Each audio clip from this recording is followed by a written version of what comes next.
네, 안녕하십니까. 한국생산기술연구원 이상대 수석연구원입니다. 제가 오늘 말씀드릴 내용은 농업용 로봇기술의 현황입니다. 현재 농업 분야에서 개발되고 있는 농기계 기술 또는 제품에 대해서 좀 말씀을 드리도록 하겠습니다.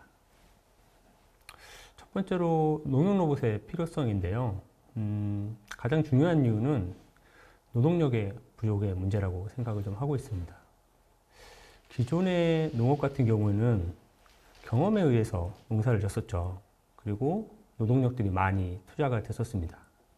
하지만 최근에는 이렇게 경험에 의해서 농사를 짓는 게 아니라 데이터에 의해서 농사를 짓고 있습니다. 무슨 말이냐면 더 이상 할아버지가 농사를 졌다고 해서 아들이 농사를 짓고 또 손자가 물려서 농사를 짓지 않는다는 거죠.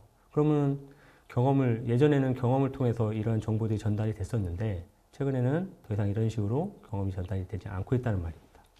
그래서 이러한 농업에 관련된 기술들이 데이터화되고 데이터를 통해서 전달이 되어야만 제대로 된 농사를 지을 수 있게 될 겁니다. 이러한 이유들은 여러 가지가 있을 수가 있을 텐데요.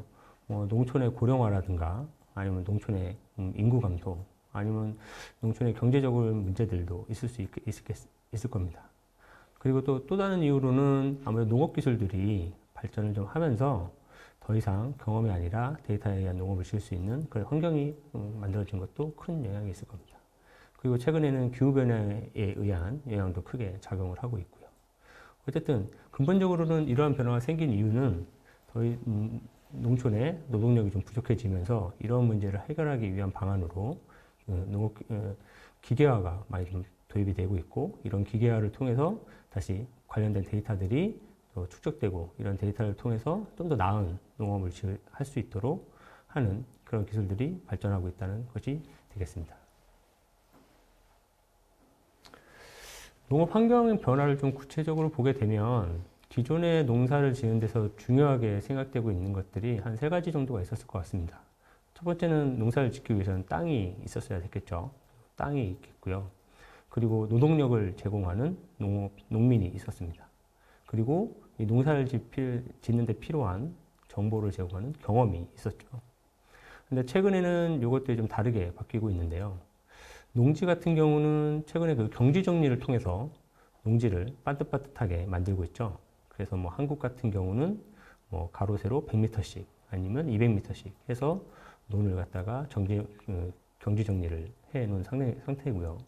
또 이렇게 네모나게 경지 정리가 돼야만 기계화가 쉽게 적용할 수 있기 때문에 이러한 경지 정리를 우선적으로 시행한 것도 있습니다. 그리고 기존에 사람이 노동력을 제공했다고 하면 최근에는 이제 농업 기계화가 돼서 기계가 그 노동력을 대신하고 있습니다. 이렇게 단순히 최근에는 이제 기계화 되는 것뿐만 아니라 이런 농기계들이 자동화되면서 직영 농기계들로 좀 발전되고 있는 그런 상황에 있습니다. 그리고 이제 세 번째로 기존에 이제 경험에 의해서 아니면은 그 위에 선조부터 물려받았던 경험을 통해서 농사를 지었다고 한다면 최근에는 이런 경험들을 데이터화하고 그런 것들 축적하고 분석해서 실제로 데이터를 통해서 농사를 짓는 그런 상황으로 바뀌고 있습니다. 그러면 농부는 어떤 역할을 하게 될까요? 농부는 노동력을 제공하는 게 아니라 이런 전체 농업을 매니지하는 하고 관리하고 모니터링하는 역할로 바뀌어가고 있다고 보면 될 것 같습니다. 이 중에서 지금 가장 중요한 게 농업 기계화 부분인데요. 농업 기계화 부분이 이루어져야 농업 자동화로 나아지게 되고 또 이렇게 자동화된 기술들이 그동안 축적된 데이터들과 연계되면서 농업용 기계로 농업용 로봇으로 발전하는 그런 상황이 될 것 같습니다. 국내 한국 같은 경우 농업 기계화율이나 반농업 기계화를 좀 보게 되면 논농업 기계화를 보게 되면 거의 98.6%에 해당이 됩니다. 그래서 경운 정지 작업도 거의 100%, 이양 작업도 100%, 방제 작업은 약 98%, 수확 작업은 100%, 건조 작업은 약 95% 정도의 기계화가 이루어져 있습니다. 그래서 전체 평균이 98.6%인데요. 사실 98.6% 정도라고 하면 거의 100% 기계화가 되어 있다고 봐도 될 것 같습니다. 이 반면에 반농업 기계화 같은 경우는 기계화율이 좀 낮은데요. 평균 기계화율이 61.9%로 나와 있습니다. 밭농업 부분에서 경운 정지 부분은 거의 99.8%가 되어 있는 반면에 파종 이식 부분은 12.2%밖에는 안 되어 있습니다. 또 비닐 피복 같은 경우는 한 73%가 되어 있고 방제 작업도 93%가 되어 있습니다. 하지만 수확 작업 같은 경우는 기계화율이 31.6%죠. 이렇게 밭농업 기계화에서 파종 이식 부분 그리고 수확 부분에서 기계화율이 낮은 이유는 밭농업에서 재배되는 작물의 종류가 너무 다양하기 때문이죠. 뭐 그 숫자가 몇 개라고 말할 수 없을 만큼 다양하죠. 그리고 이렇게 다양한 작물에 따라서 수확하는 방식, 또 파종하는 방식, 이식하는 방식도 다 다릅니다. 그렇기 때문에 이렇게 각자 다른 작물을 대상으로 각자 다른 기계들을 개발을 해야 되는데 이런 것들이 현실적인 좀 어려움이 있는 거죠. 그리고 실제로 국내 같은 경우는 그 가구당 경지 면적이 작기 때문에 이러한 기계들의 수요도 작은 편입니다. 그래서 이 관련된 뭐 파종 이식이나 수확에 관련된 기계들이 개발이 더딘 것도 이러한 데 큰 이유가 있는 것으로 판단하고 있습니다. 반면에 미국이나 캐나다 같은 경우는 경지 면적이 상당히 넓죠. 그래서 또 어떤 특정 농가에서 한 가지 작물을 대량으로 재배를 하고 있기 때문에 이에 적합한 기계들을 개발하는 것도 상대적으로 좀 유리한 면이 있습니다. 어쨌든 밭농업 기계화율은 상대적으로 좀 낮은 반면에 논농업 기계화율은 거의 100%가 이루어져 있다는 것을 확인할 수가 있었습니다. 논농사에서 기계화된 부분을 보시게 되면 봄철에 경운 정지를 하게 되죠. 이때 이제 트랙터를 활용해서 하게 되고 이 묘를 심을 때는 이양기를 활용을 하게 됩니다. 그리고 이때 심는 묘들은 육묘장에서 좀 구매를 해다가 사용을 하게 되죠.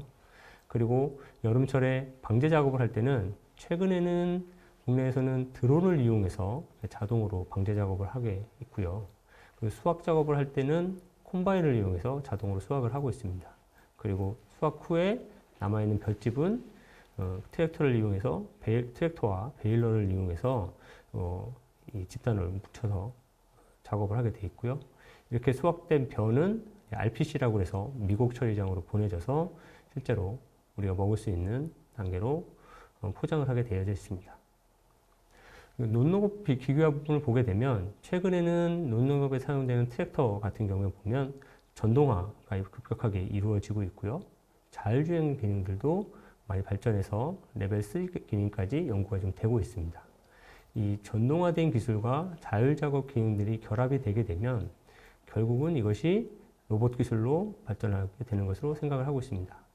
물론 로봇 기술 같은 경우에는 농업용 로봇 기술 같은 경우에는 각 농 작업마다 특성화돼서 개발이 좀 되고 있는데요. 경운 정지 작업에 따르게 아니면은 파종이나 이식 기능을 가진 로봇은 별도로 그 방제 기능을 하는 그 기능은 또 별도로 개발을 하고 있고요. 수확 로봇도 또 별도로 개발이 되고 있습니다.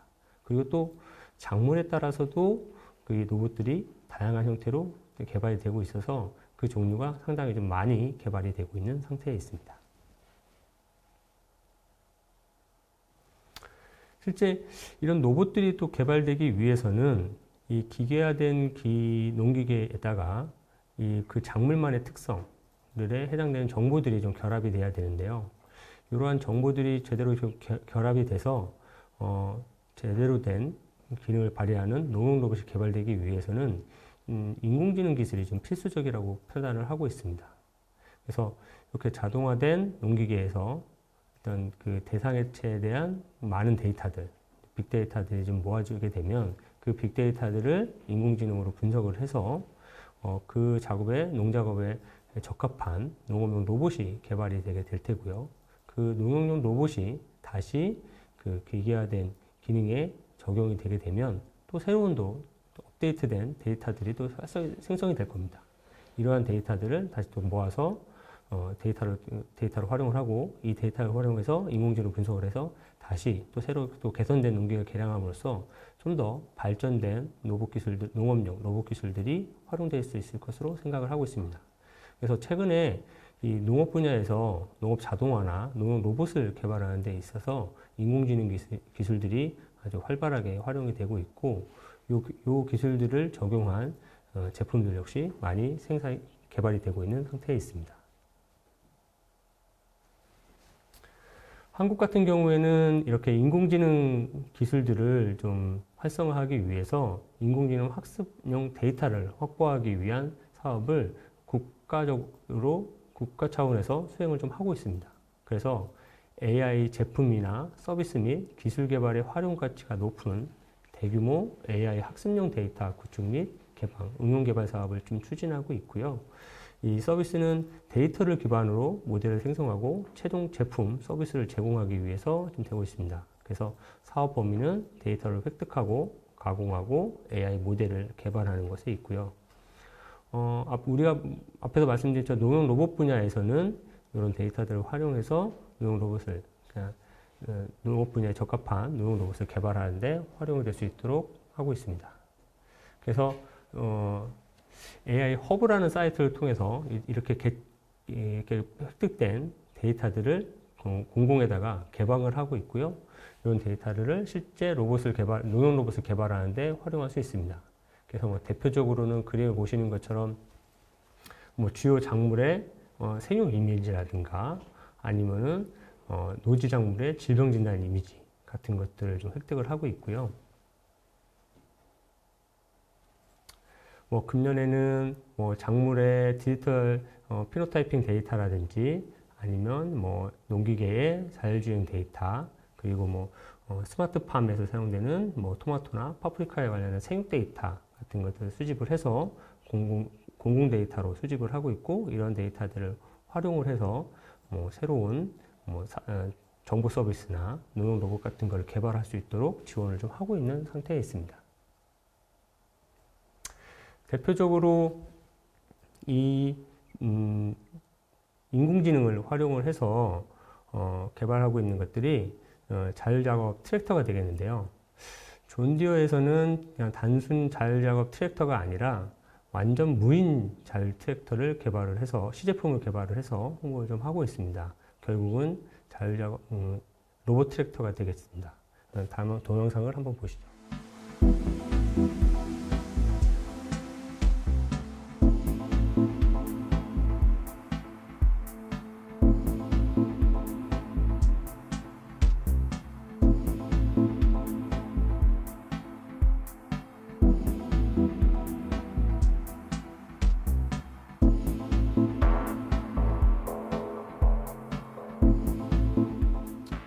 네, 앞에서 존디어사에서 개발한 그 자율주행 트랙터를 좀 보셨는데요. 이 트랙터 같은 경우는 일반적으로 작업기에 동력을 전달하는 역할을 좀 한다고 말씀드렸습니다. 근데 이런 동력을 전달받아서 어떤 특정 작업을 하기 위해서는 이 작물을 인식하는 기술이 상당히 좀 중요합니다. 역시나 이제 농용 로봇을 개발할 때도 이 대상 작물에 대해서 인지를 하는 것이 중요한 기술이 되겠는데요. 이 작물이 잘 자라고 있는지를 이 작물을 인식하는 것을 통해서 이 작물이 잘 자라고 있는지를 판단하는 것뿐만 아니라 우리가 수확하려고 하는 대상인지 아니면 작물이 옆에 병은 없는지 아니면 수확할 만한 시기인지 등을 판단하는 기술이 중요하기 때문에 작물 인식을 하는 기술이 상당히 중요하고요. 여기서도 인공지능 기술을 이용해서 작물의 상태를 할 수 있는 기술을 좀 개발할 수 있습니다. 첫 번째는 작물의 상태를 모니터링하는 기술이 되겠고, 두 번째는 작물이 아닌 것, 그러니까 결국은 잡초가 되겠죠. 잡초 같은 부분을 인식을 해서 잡초를 제거한다든지, 아니면 작물에게만 물이나 영양분을 좀 제공한다든지 하는 데 활용이 될 수 있을 것 같고요.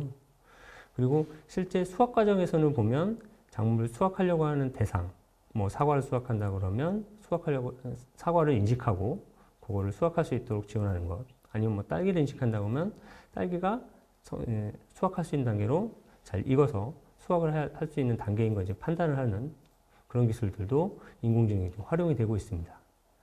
그중에 이제 대표적으로 작물을 인식해서 제초를 하는 부분에서 인공지능 기술이 활용이 되고 있는데요. 첫 번째 보시는 동영상은 제초 로봇 분야가 되겠습니다.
정밀 방제를 하는 기술을 좀 보셨는데요.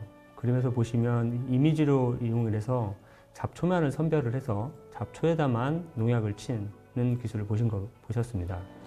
이렇게 되면 기존의 그 기술에 비해서 잡초를 방제할 때 소요되는 농약의 양이 한 90%, 95% 이상 절감을 할 수가 있게 되고요. 또 반대로 영양분이나 수분을 줄 때는 잡초에는 주지는 않고요. 작물에게만 줄 수 있는 게만 수분이나 영양분을 제공할 수도 있는 그런 기능이 있습니다. 그리고 본 제품 같은 경우에는 상당히 좀 잡초 선별도가 높아서 잔디에서 잡초만 골라서도 또 농약을 뿌릴 수 있는 기능이 있어서 환경에도 영향을 최소화하면서 농약을 줄 수 있는 그런 기능이라고 보시면 될 것 같습니다. 다음에 보여드릴 영상은 조금 더 발전된 제초 로봇이 되겠는데요. 레이저를 이용해서 잡초만을 선별을 해서 잡초를 제거하는 그런 기술이 되겠습니다.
본 제품에서는 잡초를 레이저로 이용해서 이제 제거를 하게 되어 있는데요. 앞에서 보시는 것처럼 아무리 농약을 적게 써도 아무래도 기본적으로 농약을 활용해서 잡초를 제거하기 때문에 환경 오염의 문제가 있습니다. 그래서 본 기술에서는 레이저를 이용해서 잡초를 제거하는 기술이 좀 활용이 좀 되고 있고요. 또 잡초를 제거할 때 잡초가 생성되는 초기에 잡초 싹이 올라오는 초기에 좀 제거함으로써 작물의 영양을 최소화하고 작물이 좀 잘 자랄 수 있는 환경을 만들어주는 겁니다.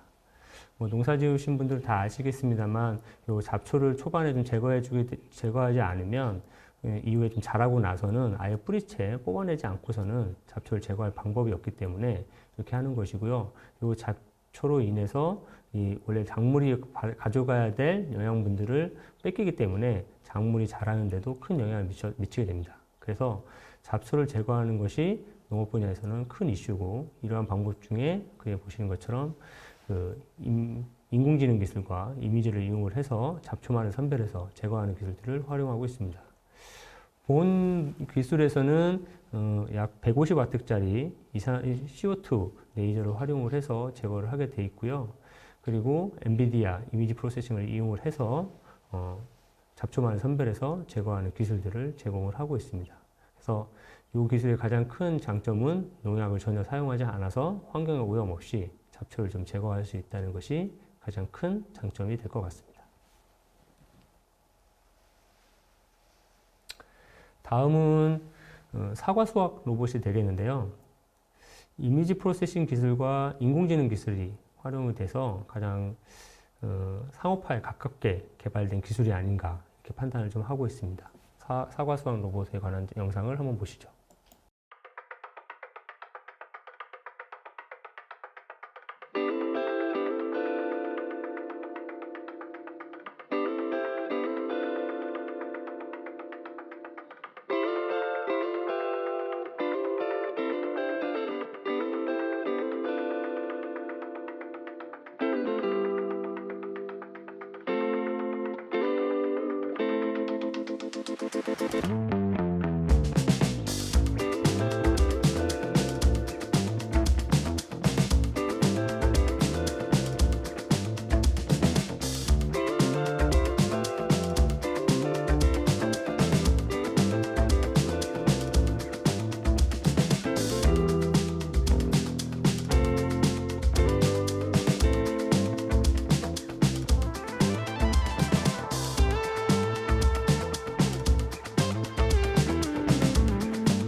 예상 그 사과 수확하는 로봇을 좀 보셨는데요. 사과 수확 지금 보신 영상을 보시면 몇 가지 좀 인상적인 부분이 좀 있습니다. 이 사과 수확하는 기술이 보통은 생각했을 때는 사과를 잡아서 따는 기술로 좀 기존에는 접근을 많이 했었는데, 여기서는 이제 진공으로 흡입을 해서 사과를 따죠. 사과를 인식을 한 다음에 진공 흡입을 갖다 대면 사과가 빨려 들어가면서 수확이 되는 그런 구조로 되어 있습니다. 그래서 사과 수확 속도가 상당히 빠르죠. 빠른 장점이 있고, 뒷부분에는 이렇게 수확된 사과를 선별해서 구분할 수 있는 기능까지 들어가 있어서 좀 자동화된 부분이 있습니다. 근데 좀 자세히 좀 보시면 이 사과 나무를 키우는 방식이 요 수확 로봇을 적용할 수 있게 좀 특화되어 있습니다. 이 사과 나무가 동그랗게 원형으로 이렇게 키우는 게 아니라 한쪽 면이 평평하게 키워져 있죠. 그래서 지금 사과 수확 로봇이 접근하기 쉽도록 좀 되어 있는 부분도 있어서 이 로봇을 관련된 기술뿐만 아니라 작물을 재배하는 기술까지 같이 좀 병행해서 연구가 돼야 되는 부분이 있고요. 마지막에 보시면 사과 수확 로봇이 야간에도 작업을 좀 하고 있습니다. 이건 무슨 말이냐면 이 사과 수확 로봇 자체가 처음에 도입 비용이 비쌀 수 있습니다. 근데 이 사과 수확 로봇이 주간뿐만 아니라 야간까지 24시간 작업을 좀 함으로써 이 경제적인 부분에서도 상당히 그 경제성 가치가 있다는 것을 보여주는 그런 영상이 좀 될 수 있을 것 같습니다. 다음은 수확 로봇 중에 딸기인데요. 딸기 수확 로봇입니다. 이 딸기 같은 경우는 지금 노지 딸기를 좀 수확하는 모습을 보여주고 있는데요. 여기는 좀 기술적으로 좀 어려운 부분들이 몇 가지가 있는데, 첫 번째는 딸기의 잎이 딸기를 좀 가리고 있어서 그 잎을 걷어내고 딸기를 좀 수확해야 되는 부분이 있고요. 또 딸기가 아시는 것처럼 상당히 부드럽습니다. 근데 이 부드러운 딸기에 상처가 없이 수확해주는 기능들이 좀 중요한 부분입니다. 그래도 이런 부분들을 좀 고려해서 이런 수확기를 좀 개발하고 있는데요. 이에 관한 영상을 하나 보시겠습니다. We're able to determine if it is ripe, healthy, and ready to be picked. This information can then be used by growers to assess plant health, detect disease, and project yields. Through the eyes of our vision system's dual cameras, and played back at half speed, this video helps illustrate the immense amount of information that is being processed in real time. Here, the targeting system identifies ripe berries and their coordinates to ensure the exact placing of the picking claw. Played back in real time, the plant is scanned, then the berries are targeted and picked within seconds. Our secondary inspection system received a grant from the National Science Foundation as part of their Innovation Research Program. This system produces a 360-degree view of each berry, which allows our neural network to analyze the images and grade the berries for fresh pack or process within 15 milliseconds. With our harvester-mounted LiDAR system, we now have 360-degree, three-dimensional data of the fields, plants, and all objects below and surrounding the harvester. This allows for more precise navigation down rows of strawberries and provides 3D view to the harvester, so it does not collide with growing rows, people, and other obstructions that are in the harvester's path. Our software system provides actionable data for growers with information on entire fields and with detail down to an individual plant. With real-time reporting and forecast projections on berry yields, growers can make better informed harvesting decisions. We are devoted to developing environmentally friendly and truly sustainable harvesting practices. Our harvester will significantly reduce CO2 emissions, reduce pathogens, and minimize the number of strawberries typically discarded in the field. We meet and exceed food safety requirements by providing a clean, safe, and consistent harvesting method for growers. As dusk arrives, our harvester continues to pick day and night. For our growers, that means the opportunity to optimize their schedules, improve yields, and increase profit margins. While the harvester is impressive in itself, once you get under the hood and witness the flurry of robotic activity, you begin to see the huge impact automation will have on the agriculture market. Through our initial focus on harvesting strawberries, one of the most challenging fruits to pick, we have created a technology that can be adapted to a range of other fruits and vegetables. Harvest Crew is on track to scale our fleet and to fulfill the needs of growers with our innovative set of technologies. To learn more about Harvest Crew and discover how we're about to revolutionize the agricultural industry with our automated harvesting services, please visit harvestcrew.com. 네, 이렇게 좀 딸기 수확 로봇을 보셨는데요. 아직 기술적으로는 조금 더 극복해야 될 문제들이 있는 것으로 좀 알고 있습니다만, 이렇게 기술 개발되다 보면 가까운 시일 안에 좀 상용화 가능한 그런 기술로까지 발전될 수 있을 것으로 생각을 좀 하고 있습니다. 다음은 스로벨드라는 농용 로봇인데요. 상당히 좀 오래된 동영상입니다. 2015년도에 나온 동영상인데, 이 동영상에서 소개하고 있는 농용 로봇의 컨셉이 저희가 생각했을 때는 미래 농용 로봇의 모습에 가장 근접해 있다고 생각하고 있고요. 또 이후에 이런 컨셉만 자꾸 끝낸 게 아니라 실제로 제품으로까지 좀 개발을 하고 있어서 본 동영상을 좀 소개하고 싶었습니다. 한번 보시죠.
앞에서 보신 동영상이 제가 봤을 때는 미래 농용 로봇의 모습 중에 가장 가까운 모습이 아닐까 이렇게 생각이 좀 들었고요.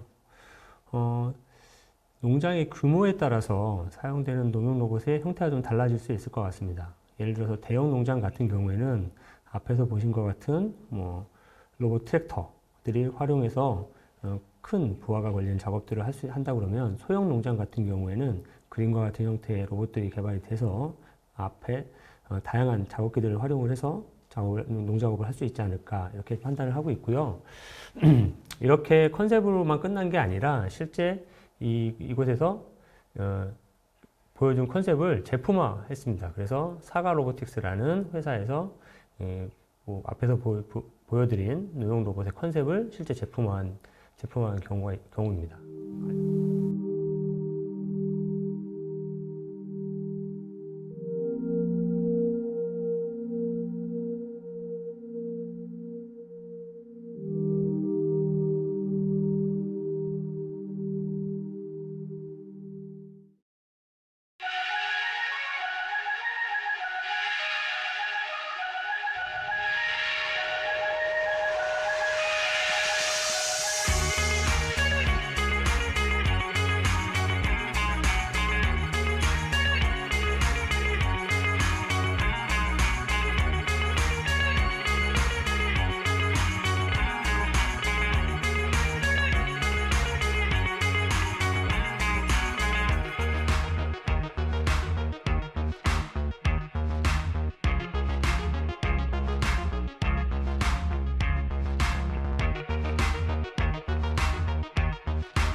보여드린 것처럼 이렇게 다양한 플랫폼을 좀 만들어 놓은 상태고요. 이 플랫폼에 어떤 툴을 장착을 하느냐에 따라서 모니터링을 할 수도 있고, 방제 작업을 할 수도 있고, 운반 작업을 할 수도 있고, 수학 작업을 할 수도 있고, 이렇게 다양한 형태로 활용할 수 있도록 좀 그 툴들이 개발되고 있는 것으로 알고 있습니다.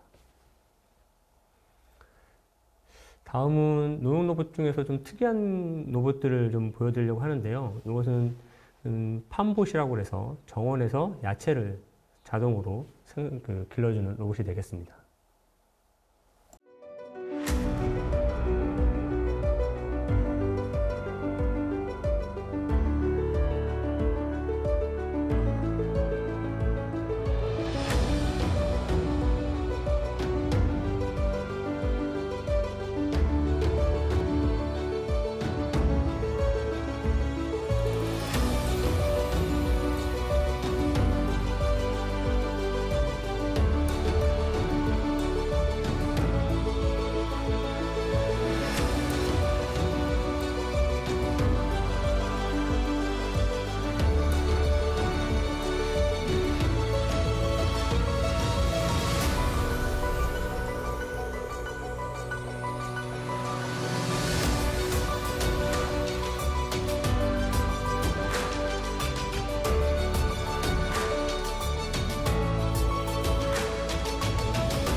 네, 이렇게 좀 텃밭에서 자동으로 작물을 길러주는 로봇도 있고요. 이 로봇에는 뭐 다양한 작업기들을 활용을 해서 작물들을, 다양한 종류의 채소들을 재배할 수 있도록 지원해주는 그런 툴들을 제공하고 있습니다. 다음은 축사에서 활용되고 있는 로봇입니다.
이렇게 좀 차규 로봇을 좀 보셨는데요. 사실은 차규 로봇 하나로만 단독으로 움직이는 게 아니라 이 축사 안에 무인 축사를 만드는 겁니다. 그래서 뭐 사료도 자동으로 공급을 해주고요. 분뇨도 자동으로 처리를 해주는 그런 시스템까지 포함해서 전체 축사를 구성할 수 있게 돼 있는 그런 시스템이 되겠습니다. 다음은 웨어러블 로봇입니다. 다양한 형태의 로봇이 있는데 그 중에서 사람이 직접 몸을 써서 이제 움직일 때 그렇게 힘을 최소한으로 해서 일을 할 수 있도록 지원해주는 그런 착용 로봇이 되겠습니다.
그림에서 보시는 것처럼 단순 반복 작업이나 부하 작업들을 할 때 최소한의 힘을 들여서 작업을 할 수 있도록 도와주는 이런 웨어러블 로봇들도 개발돼서 실제 상용화되고 있는 사례가 있습니다. 네, 일단 준비한 내용들 발표 끝났고요. 경청해 주셔서 감사합니다.